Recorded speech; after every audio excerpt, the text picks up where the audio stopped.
Jaya Radha Madhava Kunja Bihari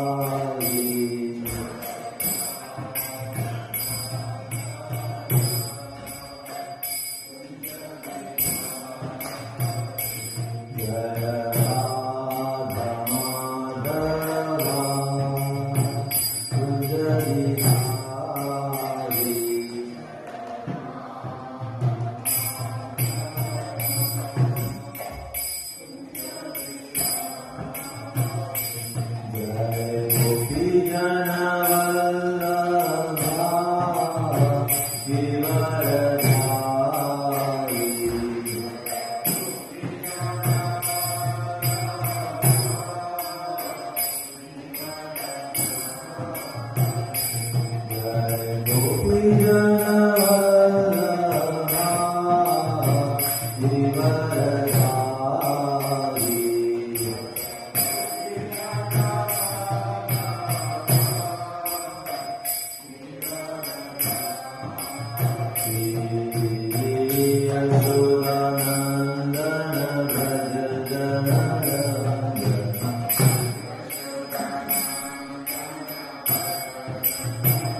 ISKCON Community Founder Acharya's Divine Grace Srila Prabhupada ki jai.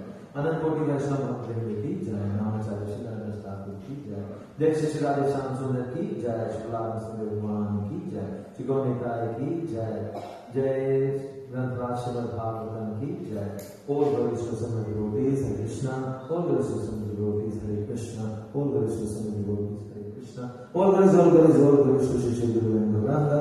All glories to Shri Prabhupada, Shri Prabhupada ki jai.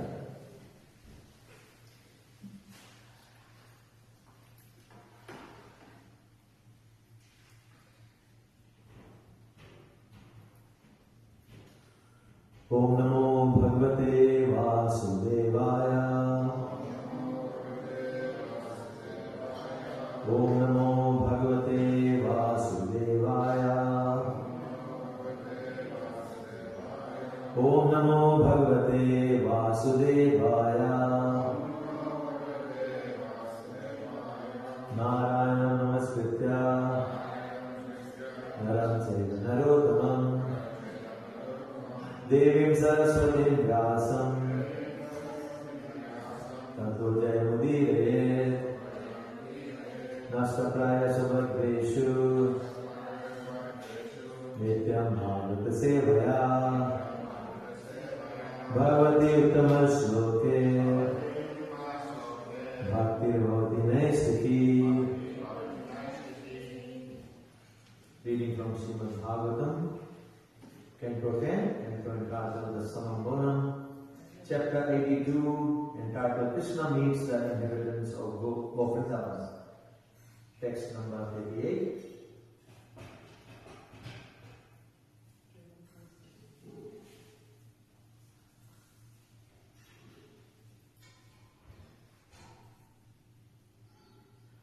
Etavadrishta pitaro yuvayosma pitro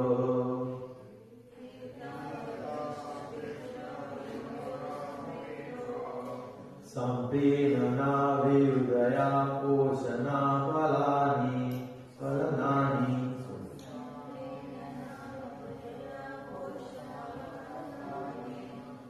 Sampinana viyudaya poshana palanani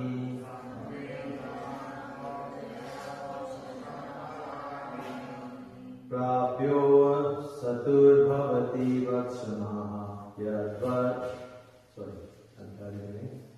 Prapyo satur bhavati vakshamaha yadvat akanshur.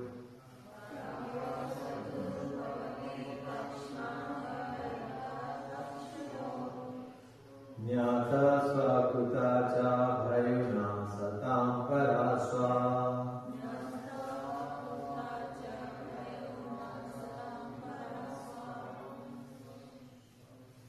Etav adrishta pitaro yuvayosma pitro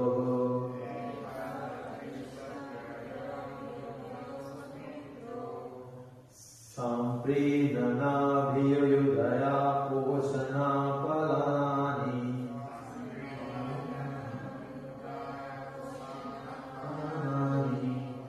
Sapyo satur bhavati pakshmaha yadvat akshnor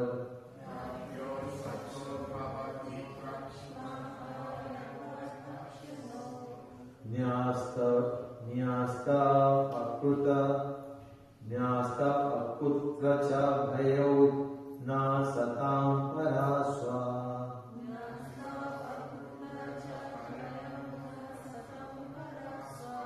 Nyasta akutra cha bhayo na satam paraswa. Nyasta akutra cha bhayo na satam paraswa. Eta adrishta pitaro yuvayosma pitro.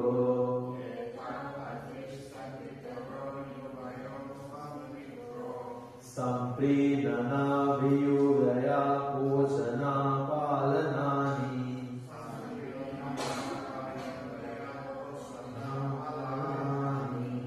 Prapyo satur bhavati pakshma hayadvat akshnor. Satur bhavati pakshma hayadvat akshnor. Nyasta putra cha bhayona satam paraswa. Putra cha bhayona satam paraswa. Eta adrishta pitaro yuvayosma pitroho.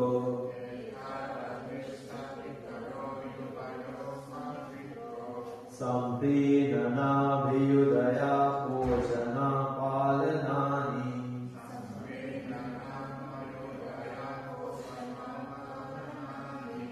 Prapyo satur bhavati pakshma hayadvat akshnor.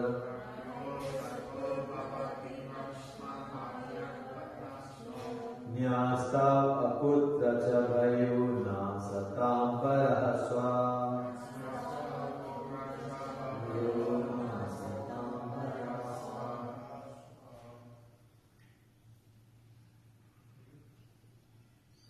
You can change the tune if you want.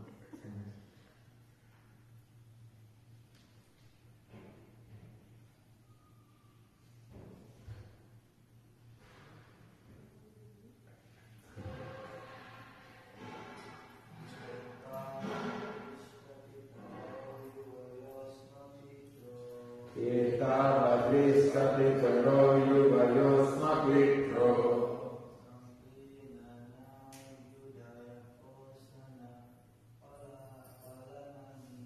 Samprinana viyudaya posana palanani.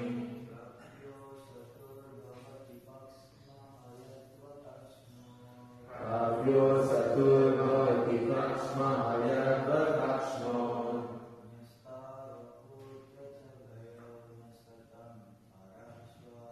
Nyasta akutra cha bhayona satam paraswa. Namaskar.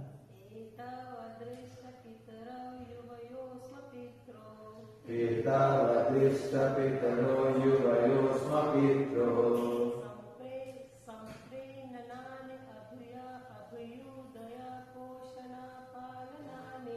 Samprinana viyudaya posana palanani.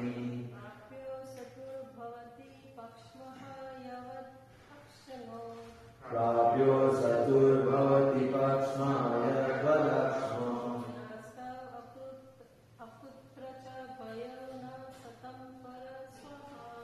Nyasta akutra cha bhayona satam paraswa.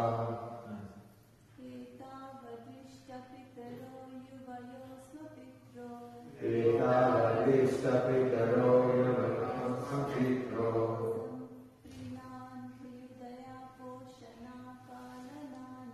Samprinana viyudaya posana palanani.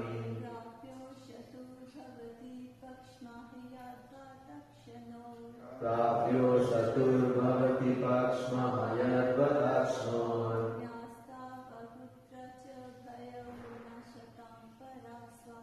Nyasta akutra cha bhayona satam paraswa.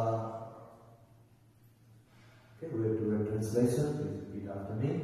Eto, these two, adrishta, not having seen, pitaro, their parents, yuvayo, of you two,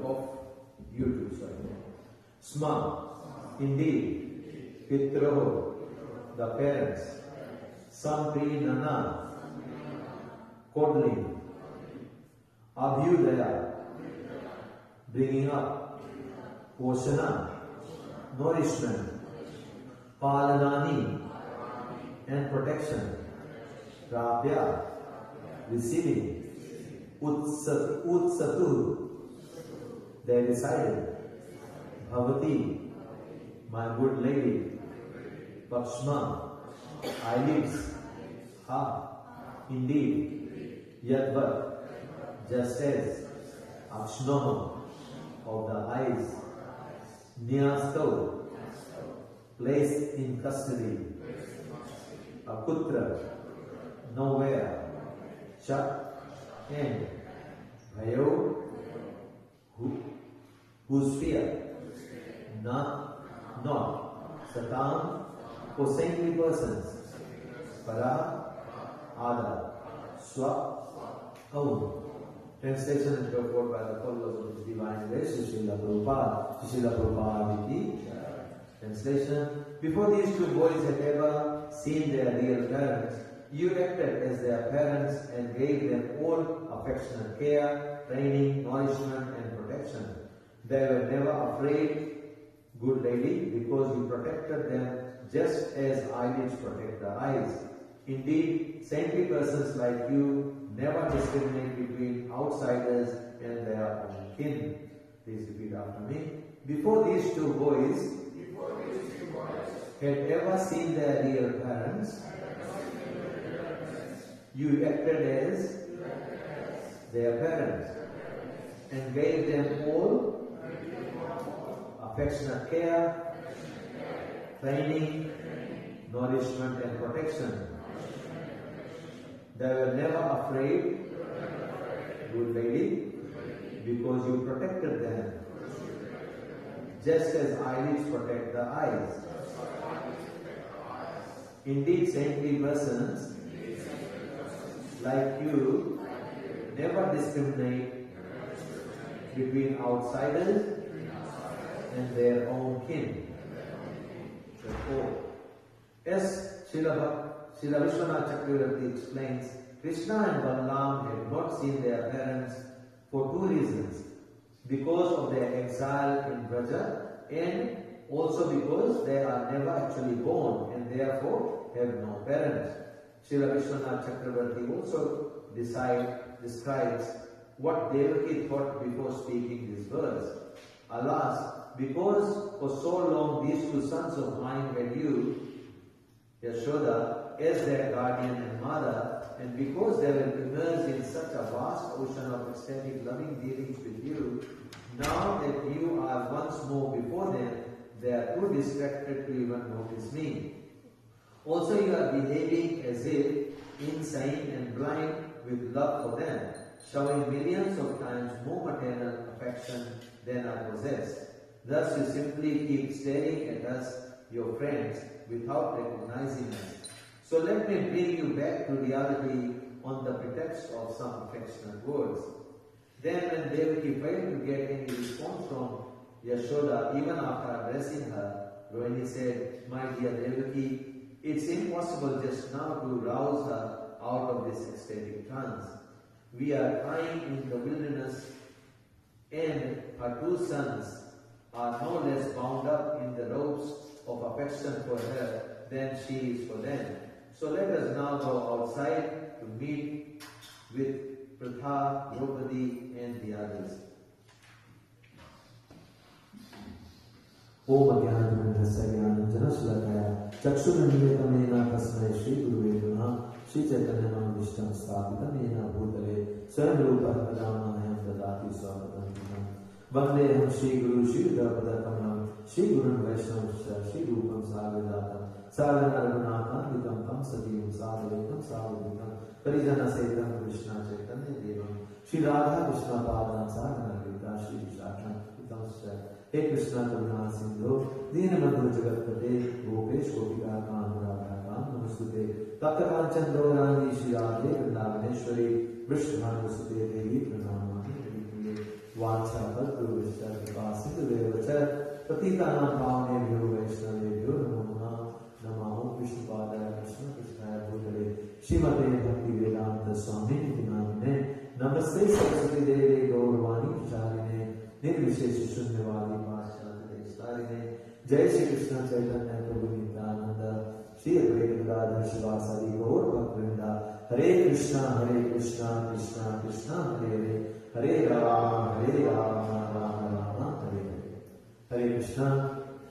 Thank you everyone for coming to this morning's Srimad Bhagavatam class.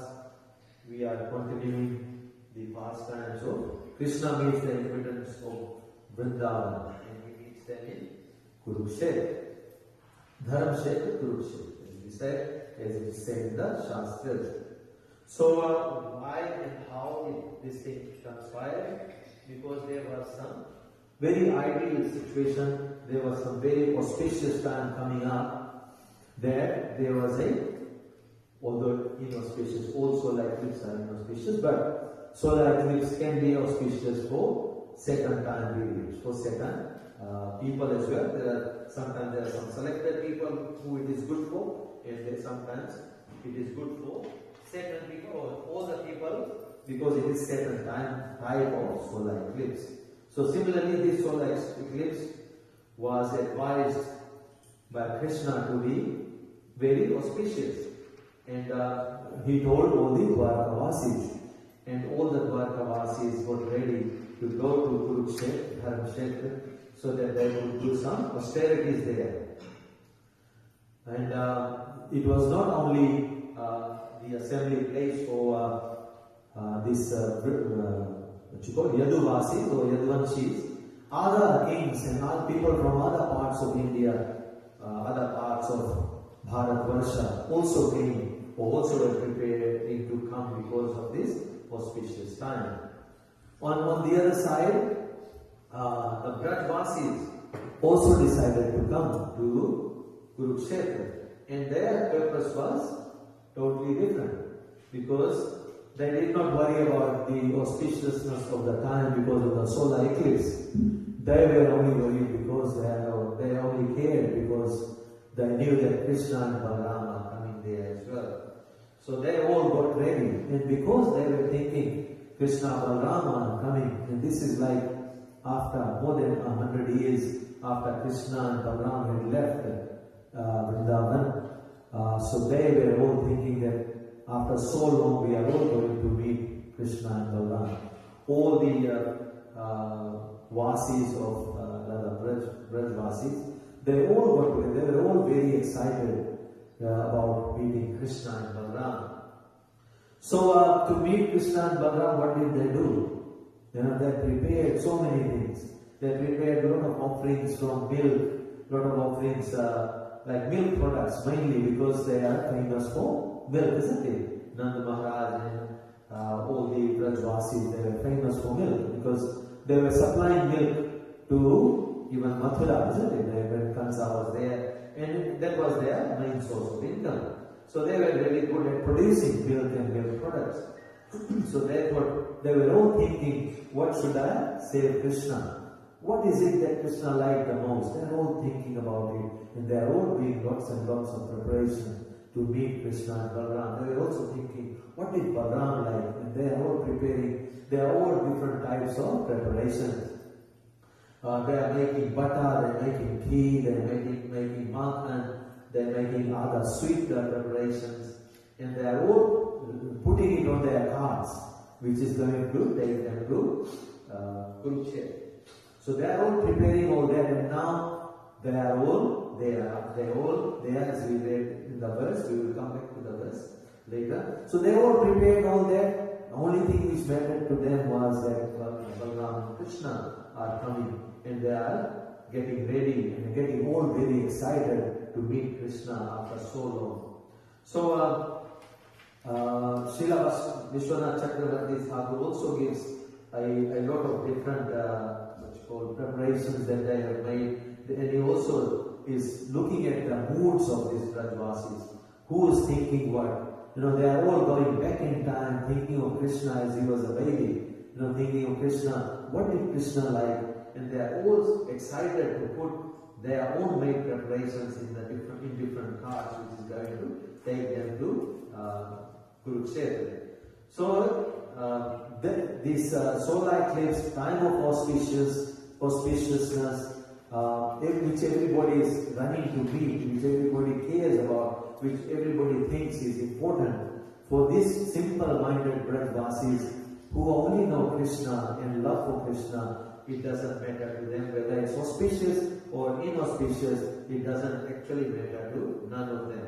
They are all only thinking of Krishna. Only Krishna from the past, and only thinking, trying to picture him in their minds, how Krishna be looking now.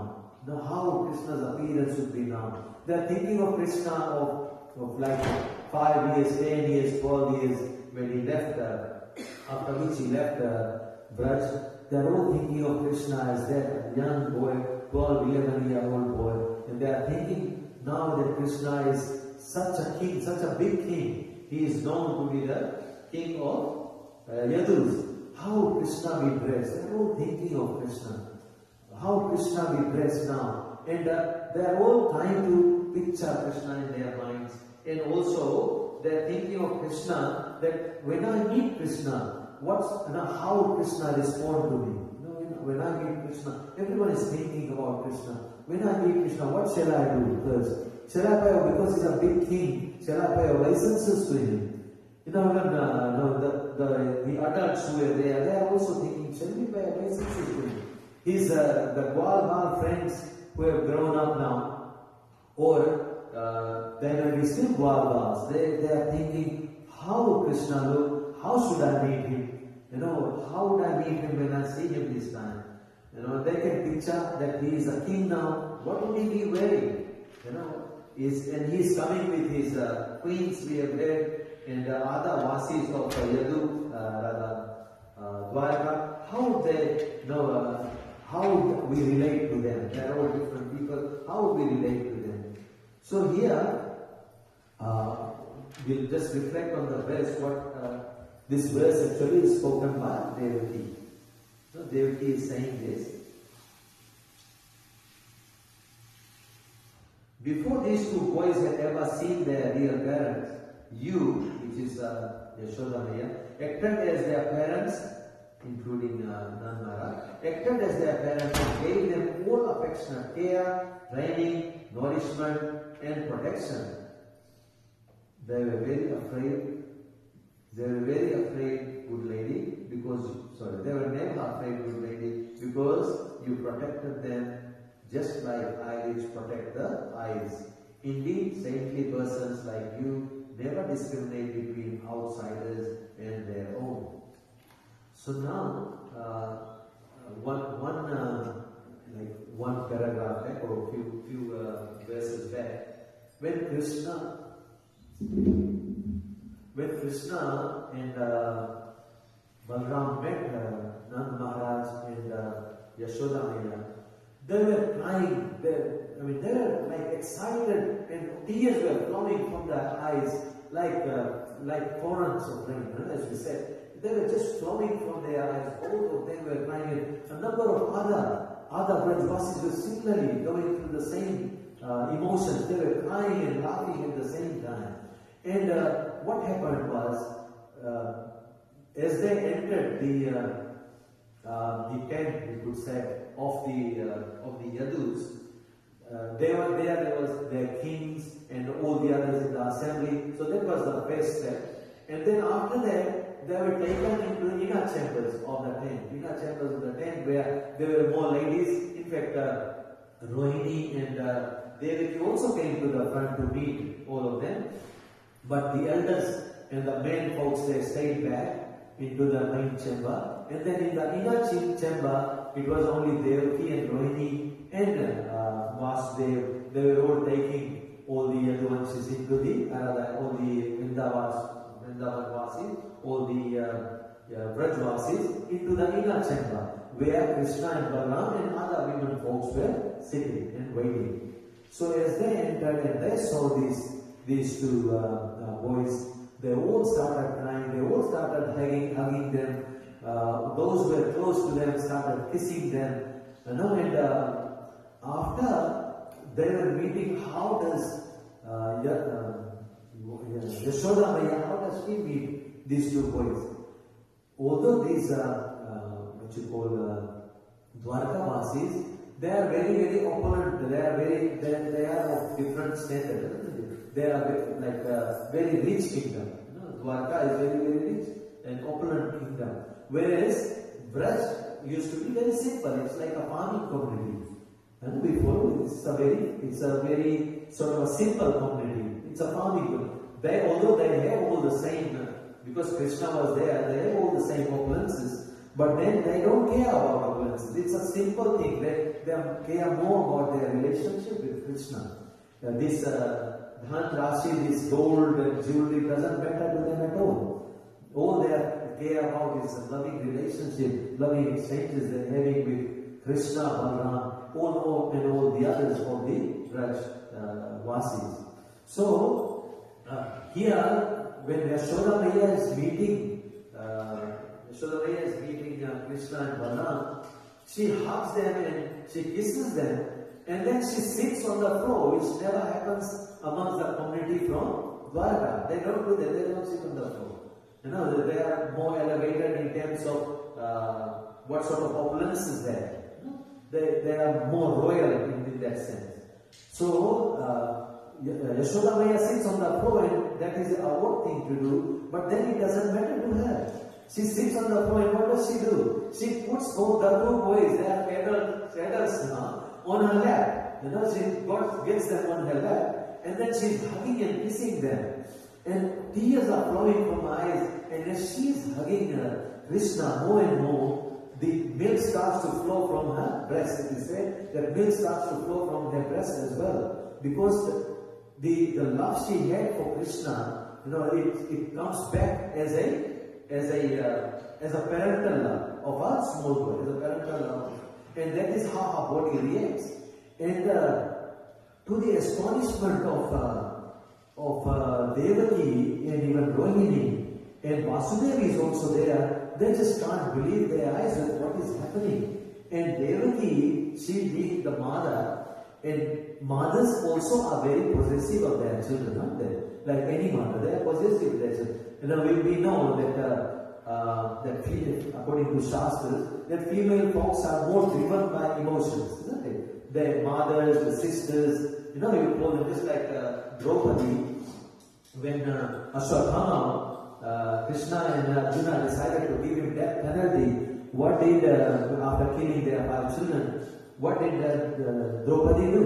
Draupadi just came out and said, no, I won't let another mother lose the child, isn't it? That's what she said. So, similarly, females are known to be driven more by emotions. They also study Shastras, they have better reasoning in terms of emotional relationships. So here, Devaki is also very possessive of Krishna and Balaram, because she knows that they are their children. And that is why she is saying that, good lady, because you protected them just like eyelids protect the eyes. And then she says, indeed, saintly persons like you never discriminate between outsiders and your own kin. So who she is calling outsiders?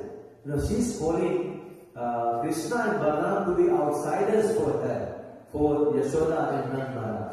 But that is not the truth, because she is feeling that parental love and possessiveness towards Krishna and Balaram.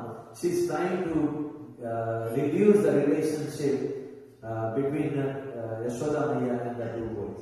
That is what she is doing, because she is becoming more and more possessive of the 2 boys. But looking at Krishna, their relationship, both Krishna Balaram and their relationship with Yashoda Maya, and also the other way around, Yashoda Maya's relationship with the 2 boys, she realizes that their love and affection is at different level.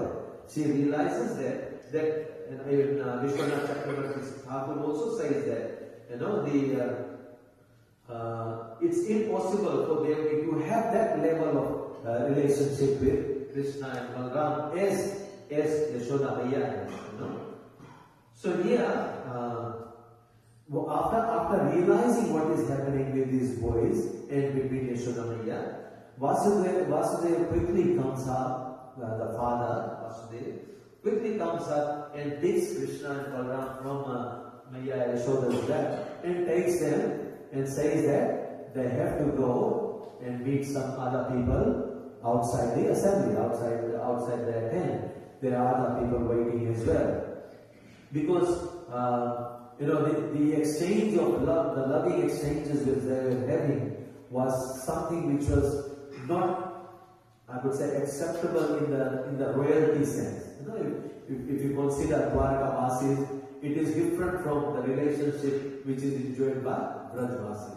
So it wasn't like that he could understand or he would like to tolerate this relationship to that level. And then what happens after that? When the boys are gone now from their lab, and Devaki is now telling her that this is your relationship. We understand, you looked after her, and the boys were very much dependent on you, and all that things that, and you protected them like eyelids protect the eyes. Then at that time, the boys are not there. But Yashoda Maya is going through such emotions that she is not listening to anybody else. She is just enjoying and relishing this union she had with Krishna and Balaram. After so many 100 years, after that period of time, she is enjoying it. She is still in trance. She is still enjoying that relationship. But when Devaki and Rohini are trying to convince her, she is not even neither hearing or, although she is gazing at them, but she is not looking at them. She is gazing in every direction, but her heart is going through that emotions, that love she has for Krishna and Balaram. And then it said here that when Devaki failed to get any response from Yashoda, even after addressing her, then Rohini tells her, "My dear Devaki, it's impossible just now to rouse her out of these ecstatic trances. We are crying in the wilderness, and her two sons are no less bound up by the ropes of affection for her than she is of them. So let us now go outside and meet with Pratha, Draupadi and the others."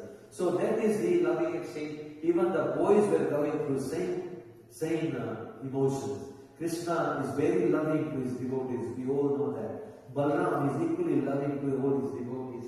So they are also relishing this moment, this relationship they are going through with Yashoda and Nanda.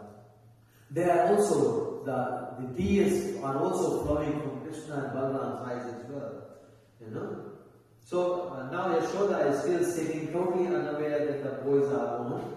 And as I mentioned, this comment from Devaki trying to convince Yashoda that you are an outsider when it comes to Krishna and Balaram, but that is not true. Krishna belongs to all his devotees, isn't it? Krishna belongs to all his devotees. Whether you consider them to be a foster parent or real parent, it doesn't matter. Krishna loves whether you are a parent, you are just a simple devotee. As far as you love Krishna, Krishna reciprocates in the same way. So this loving exchanges also goes with the other Vasis of Vrindavan, Brajvasis, and as I mentioned, the distinction between the loving exchanges for the two groups are totally different. The love in Dwarka, it is said that the love in Dwarka is different. The word used is Sarva Jnana Tve, Sarva Jnana Tve. Sarva Jnana Tve means how Krishna relates. He knows everyone and everything. He is fully knowledgeable and all knowledgeable. As we know, Krishna is all knowledgeable. That is Krishna in Dwarka. He is all knowledgeable. And Maudhya, there is another word which means that who knows nothing, who is very simple-minded, innocent, and even to the point of stupidity or silliness. So Krishna in Vrindavan, he acts both ways. When it comes to someone coming, some demons coming to attack, for example, to attack Vrindavan, his devotees in Vrindavan will attack him or Balaram, then he is working with full consciousness. Sarva Jnana. Sarvagyanate, he is working with full consciousness, full knowledge, and then he is protecting the Brajvasis, right? When he was a young boy. We are going back in time. And when it comes to his relationship with the Brajvasis, the gopis make her dance. I'll give you more makhan. Can you dance like what you did yesterday? If you want more makhan, please you have to dance what you did yesterday. She is making, the Gwalis are making him dance just for the greediness of makhan. They're showing him greediness, makhan, mystery, and other milk preparations. If you dance today, I'll give you this. If you're not dancing, why are you not getting it? If Krishna is acting like he is just a small, innocent boy. He's acting like he's just an innocent boy. So he dances to their request. Just to have that loving exchanges with these gopis, with the elderly gopis, they hide the makhan and they tell their daughters that when Krishna comes, make sure he doesn't find the makhan. And then afterwards, oh no, even Krishna comes, if he's looking for makhan, please give it to her. And the daughters also get confused whether she wants to give makhan to Nandanandan or not. Whether he wants to give it to Makhan Chora or not. Whether she wants to give it to Krishna or not. They also get confused. Because they have that loving exchange. They want to protect their makhan from Krishna. But the love is so intense, they want to give it to Krishna. They want to give this butter to Krishna. And then when they are making the butter, what are they thinking? They are only thinking of Krishna. If Krishna comes to my home today, he will eat this makhan, he will be so happy. They keep the fresh butter in the pots and then they wait for Krishna. All the householders around Braj, they wait for Krishna. And Krishna, equally, the way he responds in a way of very simple-minded small boy to them. When we go to Dwarka, he is more of a royalty, isn't he? He is more of a royalty. He is more of a decision maker when it comes to important decisions about the nation, about their state. So what does he do? He contributes in a way that he is the wisest person. And of course he is. Krishna. No one is wiser than Krishna, isn't it? So he contributes in that way. But there are also certain times when he tries to play his other side of action, like play innocent. Like when he wanted to marry Subhadra to Arjuna, isn't it? And what happened with Balaram? Balaram wanted to marry her to Duryodhana. This is a common story. So Balaram promised Duryodhana that he will marry Subhadra to him. And then Krishna on the other side, and Krishna saw the relationship, the exchanges between Arjuna and Subhadra Maharani. And then he was happy. He even asked Subhadra Maharani, are you happy to see Partha? And she always gets ashamed to acknowledge, isn't it? She gets ashamed to acknowledge and she runs away. Then Krishna can understand that language of the females, that language of the young girl, that someone, if she is shameful to acknowledge that means she is happy with the relationship. That was the old way of conversation, not like current modern times. The times are different now. So when Arjuna realized that this is a very difficult situation, how is he going to convince his parents against Balaram's decision? Then what does he do? He encourages Arjuna to elope, to take away Subhadra Maharani as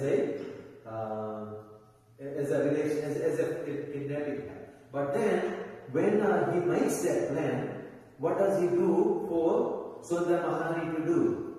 Because Subhadra Maharani had these bodyguards with her when she was going out, and Partha knew where to go. They decided all this. Krishna also came in between and sort of worked for them. And then Krishna told Subhadra Maya and Arjuna, when he's advising Arjuna to kidnap Subhadra Maya and go away, what does she do? What does he tell Partha. It tells Partha that when she gets on board your chariot, make sure you hand her the reins in her hand. She should take the reins in her hand. So when she has the reins in her hand and the security guards see that, they will tell Balaram that yes, she had the reins and she was sort of the one who was chasing the horses or chasing the cart away, the chariot away. So that it doesn't seem that she is being kidnapped. In fact, it is something which is happening, which is both of them are agreeing to do. So here Krishna acts as not simple-minded, but he acts as someone who is jnani, someone who has got the knowledge, isn't it? So that is why he is telling his sister that you should hold the reins, so that if Balaram and other people who witness that yes, you are going with, you have eloped with Arjuna, then they know that you have actually eloped with Arjuna. It is not that you have taken against your will. So if that happens, that means a Kshatriya is winning that girl, isn't it, in those days? If the girl goes by her will, then the king or the prince who takes the girl or who takes the princess has rightful claim over her, not someone who takes her by force. That is considered against the dharma, isn't it? So that is where he acts with that knowledge to make that happen. And then in more recent times, when we read, I believe, previous chapter, when what was that last time? When Krishna gets the invitation from the Pandavas, from Indraprastha, that they want to do Rajsriya. I believe it was like 4 or 5 chapters back. They want to do Rajsriya. Then at the same time, Krishna also gets an invitation, in fact a secret invitation from the jail of Jarasandha, in which he has kept in prison a number of kings, like 100 something kings, or 1,000 kings, 900 something kings. And then they send a message to Krishna for Krishna to protect them from Jarasandha. And he gets the invitation, both the invitation at the same time. But here, although he is all knowledgeable, he does not want to make the decision that which one he should do and which one he should defer. And here he asks Uddhava, isn't it? He asks Uddhava. Because Uddhava was also very learned, and Uddhava is also his devotee. He encourages devotee, and he also considers his devotee to be someone close to him. He was a cousin as well. Uddhava was a cousin as well. So he leaves that decision to Uddhava. And Uddhava being all knowledgeable, rather very knowledgeable, Krishna is all knowledgeable, and only Krishna is all knowledgeable. So Uddhava being very knowledgeable, he decides for Krishna that yes, you go for this Rajasriya, but before you do that, make sure you get rid of, you use help from the Pandavas and you get Jarasandha out of the way. Otherwise, your Rajasriya even will not be successful because Jarasandha will make it difficult for you to perform. So here Krishna acts as like that he doesn't know as much as his devotee. He doesn't act with sarvajnatva. He doesn't act in the sense that he's all knowledgeable. He's asking his associate to make the decision for him. And also like Bhagavad Gita, we know Krishna never directs anyone. Krishna gives the knowledge and leaves the decision to his bhaktas. And similarly, after reciting whole Bhagavad Gita to Arjuna, he left the decision to Arjuna, isn't it? To whether he wants to fight the war of Kurukshetra, battle of Kurukshetra, or whether he wants to go away and become a saint or become a sannyasi and leave the kingdom and go and beg and change his life as a sannyasi. But after giving all the knowledge, he left the decision to the devotee, to Arjuna. There again, he does not, we could say that he acts with the sarvagyan, where he is giving the full knowledge to Arjuna, but that decision he leaves to his devotees. Decision he leaves to the people concerned so that they are serious about their decision and they are committed to their decision. So, here we are almost ending the class. There are also other pastimes where Balaram and Krishna were working with knowledge in Vrindavan when they are herding the cows. They kill the demons who have attacked them. But when they go home and all his cowhead boyfriends, what they do is they make song and dance of, oh, Krishna killed a demon today, something like that, And they are singing in their home. And their parents, listen, what did you say? Oh, Krishna killed a demon today.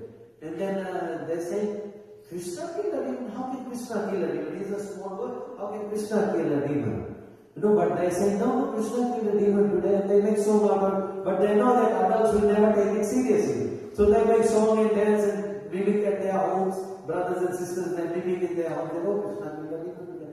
And then the adults think, did that really happen? Did we really kill Agasur today? Did we really kill some other Asura today? And then, when they are thinking about it, then maybe the husband is saying, did Krishna, the father of the Bhagavad, says that, did Krishna really kill a demon today? Then the mother says, no, Nand Maharaj. He is a devotee of Narayana, Lakshmi and Narayana. So Narayana always protects Krishna. That's how they end up the topic. Oh, maybe he killed, but it's not him killing it. Narayana has come and Narayana would have killed. So here Krishna takes, using that same analogy, that he makes his devotees who is very affectionate to, not to do something which he doesn't like. He's enjoying that pastime in drugs, the relationship of simplicity with that love, that loving exchange with his devotees, which nowhere else is going to enjoy. Those devotees are of different level. They have full love for Krishna, they are fully committed to Krishna, and nothing else matters to them. Whether they eat, whether they drink, whether they die, it doesn't matter to the gopis, the gwals, and the elderly gopis and other brajvasis. Okay? So we will conclude the class here. Just read the translation on the verse so that we can reflect on what I have said and what is coming out here. Before these two boys had ever seen their real parents, you acted as their parents and gave them all affectionate care, training, nourishment and protection. They were never afraid, good lady, because you protected them just like eyelids protect the eyes. Indeed, saintly persons like you never discriminate between outsiders and their own kin. Just one thing I'll finish off with. Those of us who were not here in yesterday's class, a very good point was covered by Krishna Charan Prabhu, that Krishna was considered also born of Yashoda Maya. Krishna is also real birth son of Yashoda. This is in some of the scriptures, not overly publicized, but some of the acharyas that tell us that Krishna was also born of Yashoda Maya, and he was also incarnated in the cell. He incarnated in the cell where Devaki and Vasudeva were kept in captive by Kamsa. And he also took avatar there. So when Vasudeva brought Krishna from the cell of Kamsa to Gokul, and he left Krishna on the bed, the two Krishnas, it is said that two Krishnas became one, and Yashoda Maya had also given birth to the Maya, which is Bhakti in fact, at the same time, So she had twins, whereas Krishna coming from Mathura was just Krishna who had incarnated. Okay, so just covering what was covered yesterday, so that you can relish the pastime better. Okay. Srimad Bhagavatam ki Jai. Now, if you've got any questions, comments. Anybody has any questions, any comments? I'm also learning the process. Anybody? Anything which has been confusing or? I just don't know. I think you mentioned Devaki and Rohini went together to Yashoda Maya. So at what point did Rohini move from Braja? Because she was living in... Oh yeah, this story is 100 years later, Mataji. Rohini had gone, as soon as Vasudeva came out of captivity, Rohini is also a queen. So she went to Mathura. That's the time. That she had come to Braj just because of protection from Kamsa.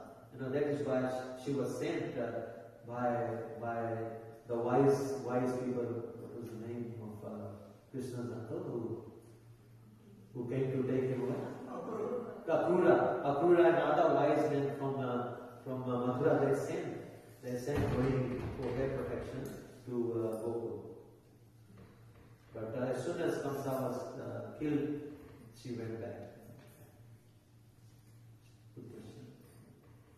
Anybody else? Any questions, comments? Okay, so we'll conclude the class here. Srimad Bhagavatam ki jai, Srila Prabhupada ki jai, Jai Go Premanande.